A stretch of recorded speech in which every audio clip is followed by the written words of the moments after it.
So yeah, I'll go to part two now. Well, part two of the story, or part three.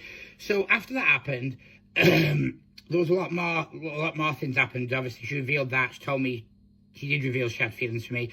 And the two of us became super duper close. Now, this is the one that maybe should have done alarm bells, and this isn't my fault. When I say everyone warned me about this girl, even someone she tells me is her best friend, told me, do not go with this girl. She's awful, she's evil to men, she's obsessed, blah, blah, blah. But the thing is, I had got to know her, and she had opened up to me so much, and I had seen how badly she had been mistreated, and I thought, I can see why she hates men the way she does. Look what a lot of men have done to her and stuff. So I thought, it's going to be a challenge to gain this girl's trust, because she's an intelligent girl, and she's not going to give trust. Someone who's gone through, if you've gone through some of the abuse she's gone through, you've gone through some of the situations she's gone through from a young age till now, you are not going to hand out truth.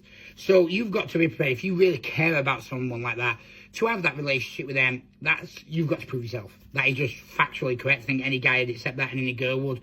But sometimes, where I thought was, because I had seen this other side to her, that getting this bond would be the best there, because once you know she can trust you, then you're going to have something you can have with someone else, because you're going to have such a, a bond and a thin one. And some of the stuff she had done for me, where people are like, she's evil, she had done some of the kindest things imaginable for me. So I was like, and then she even said to me, I want to trust you, I'm struggling because of it. So she's been so honest with me. I cannot say a bad thing about this woman at all in that sense. She's even said, I'm struggling because of other people. She goes, it's not you. She goes, it's what other people have done. She goes, and I think everyone's out to fuck me over. And she'd been so open with me, so I had no bad feelings that way. And I think this, maybe as men and women, something we do is, if someone's been so mistreated in the past, even by one person, let alone the way this girl has, it's so easy to blame them and get angry and think, well, fuck, I did this and this and this and this. Of course, what did other people pretend to do before they hurt them in such awful ways? People they've loved, trusted, maybe family, maybe not family, but you see where I'm going. So you've got to look at stuff and go, yeah, it's going to take a bit more effort, but maybe the rewards are more worth it when you finally do get through that barrier and stuff. And truth is, when I spent time with her, I was genuinely really happy. I had great memories, great times with her, and she made me happy. And it was quite funny because, she'd do all these things to be impressive. And one of the best things that we ever had was she talked to me about the piano, and I know nothing about the piano. I'm fucking musically clueless.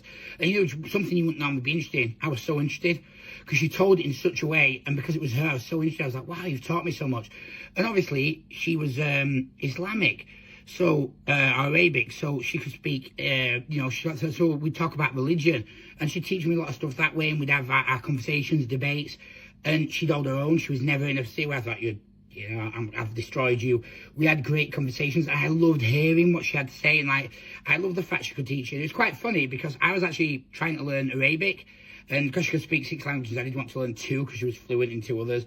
And I said to her, I'm going to make an effort to learn Arabic. So you're going to have to teach me. Don't try and teach me both at once because, I'm not Superman. But I didn't want to make that effort for her. And I think that meant a lot to her. And, it was like a bond of friendship. But it was quite funny because she started to appreciate the small stuff. So the stuff I was appreciating was like the piano. She was a big fan of David, the Michelangelo statue. And she told me the full story behind it, how it works, because she loved art.